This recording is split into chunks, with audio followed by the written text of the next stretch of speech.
Kim de Helder se dijo esto a sí mismo. Sin embargo, su inestable psique le impidió detenerse. Muchos, incluso el juez del caso, vieron esto como un intento de excusarse por lo que había hecho, pero no había palabras que pudieran exonerarlo. Alegó que el caos a su alrededor detonó su ataque. La gente se interpuso en su camino poniéndolo nervioso y actuó por puro impulso. Y no era para menos. El hombre se había presentado a la guardería Father Chesland con el pelo teñido de rojo, el rostro cubierto de maquillaje color blanco y el contorno de sus ojos resaltado con el tono más oscuro posible. Un negro que, aunado a su mirada intimidante, hubiera puesto en alerta a cualquiera. Exactamente 6 meses después del estreno en Bélgica de la película El Caballero de la Noche del año 2008, Kim, intentando emular al siniestro antagonista de la cinta, estaba por acaparar los titulares de las noticias locales e internacionales por la razón más despreciable posible, dejando a su paso un total de 15 víctimas, 3 de ellas fatales.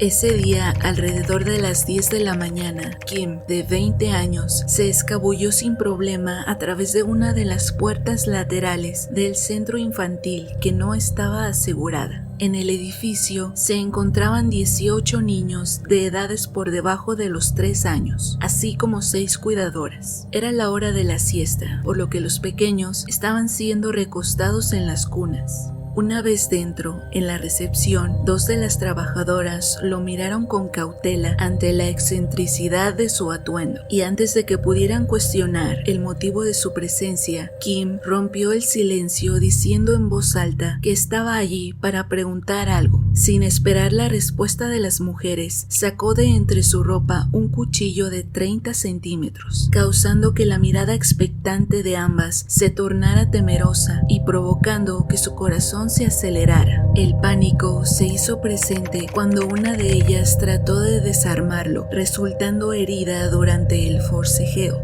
Una vez que logró zafarse, Kim aprovechó la conmoción de la otra mujer, que se había quedado en estado de shock al ser testigo de la brutalidad del ataque. Se dirigió a una de las varias habitaciones que constituían la edificación de 2 pisos para continuar con su ráfaga de violencia, manipulando a destajo el afilado instrumento, siendo indiferente a la edad o género de sus víctimas. Con absoluta confianza subió al 2º piso con la adrenalina a tope y alentado por la poca resistencia que habían supuesto las cuidadoras de la primera habitación, mujeres que bajo la fuerza desmedida de aquel hombre, aunado al temor de ser alcanzadas por la cuchilla que empuñaba a diestra y siniestra con una calma inquietante, y a pesar de sentir el impulso de querer poner a salvo a los pequeños, no pudieron más que quedarse petrificadas, obedeciendo a su instinto de supervivencia, pero no todas. En el 2º piso, Marita Blindeman, de 54 años, que laboraba como enfermera en la guardería, después de esconder a los pequeños que el tiempo le permitió antes de que Kim hiciera acto de presencia, fue lo suficientemente valiente como para dejar de lado su creciente sentimiento de pánico e intentó detener al sujeto abalanzándose sobre él. Sin embargo, a pesar de su impulsivo acto de nobleza, sucumbió ante la oleada de estocadas que el hombre atinó en varias partes de su cuerpo.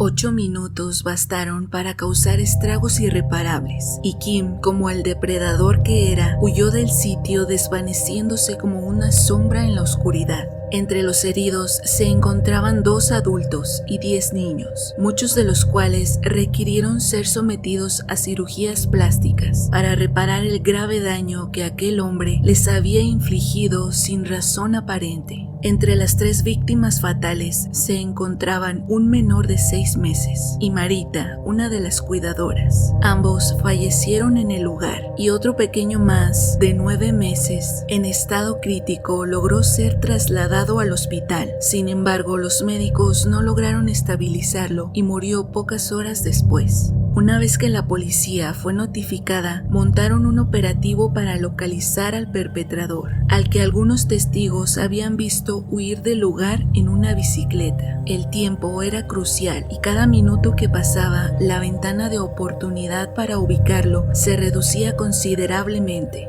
Theo Jensens, concejal de la ciudad de Dendermonde y uno de los primeros en llegar a la escena junto con los paramédicos, describió la situación como algo horrible y a la vez desgarrador, al ver a todos los pequeños inocentes llorando desconsoladamente por el dolor y el miedo. Se puso en marcha el plan municipal para desastres. Los hospitales que recibieron a los niños heridos ponían fotos a disposición de los angustiados padres para ayudarlos a encontrar a sus hijos. Se instaló un centro de crisis con la intención de atender a los padres y niños que no habían sido heridos físicamente, para que recibieran apoyo psicológico. Los efectivos policiales ya contaban con la descripción física del perpetrador, gracias al apoyo de los testigos y algunas de las víctimas que lograron ser entrevistadas. Y debido a lo llamativo de su apariencia, la búsqueda no se extendió demasiado. Kim fue capturado alrededor de las 11:30 al ser avistado por un helicóptero de la policía, mientras se encontraba a las afueras de un supermercado en la ciudad de Lübeck. Durante el arresto, y a pesar de portar un chaleco antibalas, fue herido al oponer resistencia y tuvo que ser llevado a un hospital en la ciudad de Aalst, en Bélgica.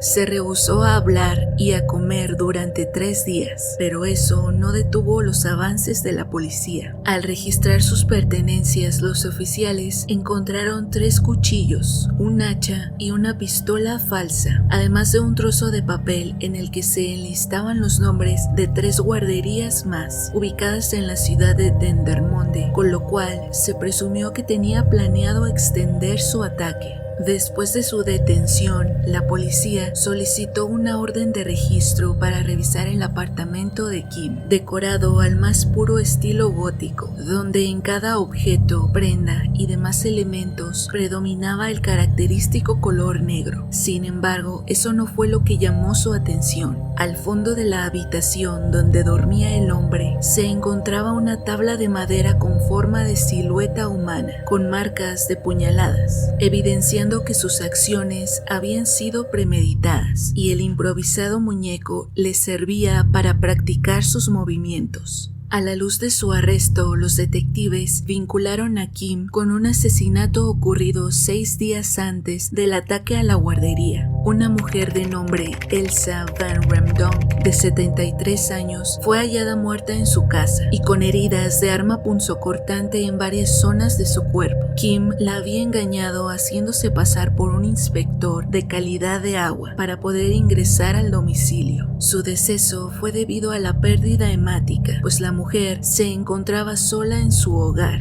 En la computadora de Kim, la policía encontró un archivo que contenía información sobre Elsa y había sido creado varios días antes de que ocurriera el asesinato, revelando que el acto también fue premeditado. Otro archivo más develó sus planes de atacar 4 guarderías, entre ellas Fabelgesland. Luego de su confesión y las evidencias encontradas, que indudablemente lo vinculaban con los crímenes, Kim fue acusado de 4 cargos de asesinato y 12 cargos de intento de asesinato.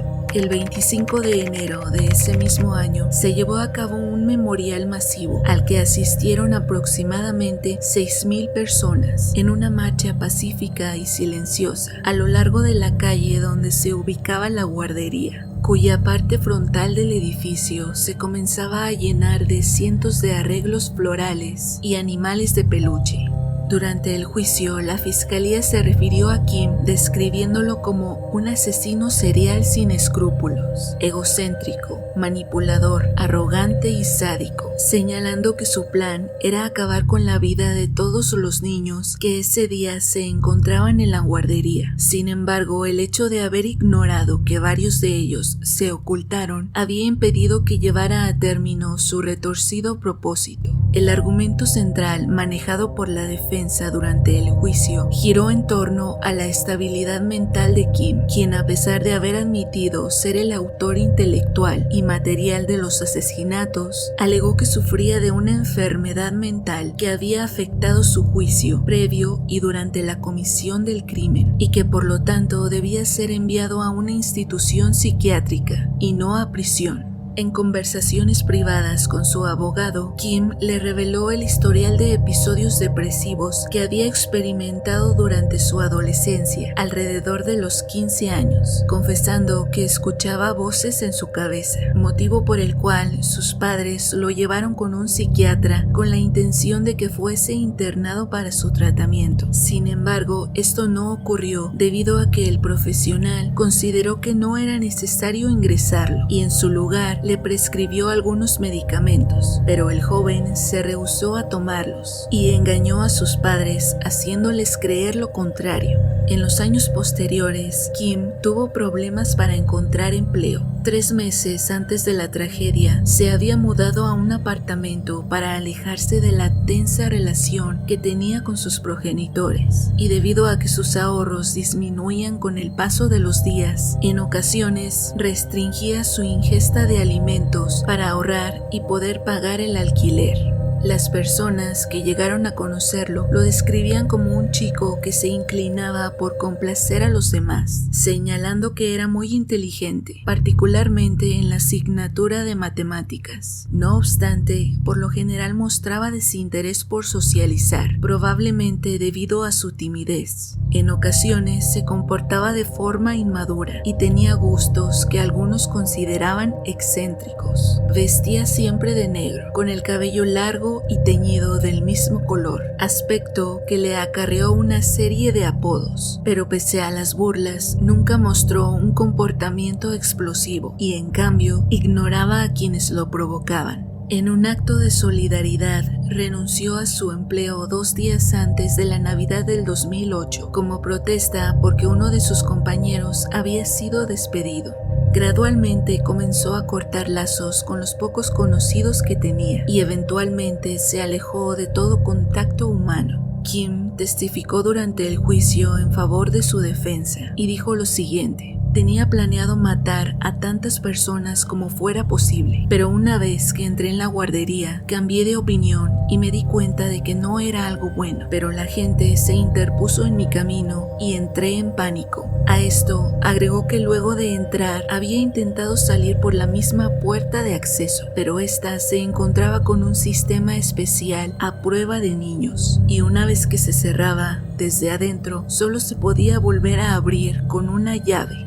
Explicó que previo a cometer los crímenes consideró quitarse la vida recostándose sobre las vías del tren, pero su plan falló cuando la locomotora pudo detenerse a tiempo. También confesó que mintió sobre haber escuchado voces durante su adolescencia y que solo lo dijo porque estaba desesperado ante las preguntas de los detectives, adicionando que, en su momento, también había mentido a sus padres sobre esto. Algunos de los psiquiatras que lo analizaron estaban convencidos de que Kim estaba fingiendo sus síntomas en un intento de evitar el veredicto de culpabilidad. Descartaron que padeciera esquizofrenia, como señalaba la defensa, y en su lugar fue diagnosticado con un trastorno esquizotípico de la personalidad, con rasgos psicopáticos y tendencias narcisistas, concluyendo que, pese a su enfermedad mental, era competente para ser juzgado, pues en todo momento tuvo control de sus acciones y mostró una preparación meticulosa previo a cometer los crímenes. No obstante, durante todo el proceso existieron opiniones divididas entre los especialistas. Pese al diagnóstico de algunos psiquiatras que confirmaban su enajenación mental, el jurado determinó que no cabía la menor duda de que Kim era perfectamente capaz de ser responsable de sus acciones, y el 23 de marzo del 2013 fue sentenciado a cadena perpetua, sin posibilidad de libertad condicional, por los cargos que se le imputaron.